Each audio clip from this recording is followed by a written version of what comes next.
Hi guys, I hope you are doing well. Today we will talk about how to fix or how to solve the problem of the problem of display on the application of UNO UI Good Settings. Here we click on Apps, Default Apps, App Settings. In this page here you will search about the application of UNO. Then we click on First Stop and we click OK.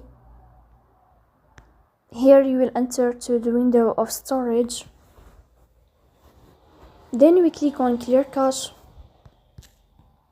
In the end you will turn off your phone and you will wait a moment to restart your phone again to fix that problem. So that's all. Don't forget to support us by like and subscribe. See you next time and thank you for your watching and your attention.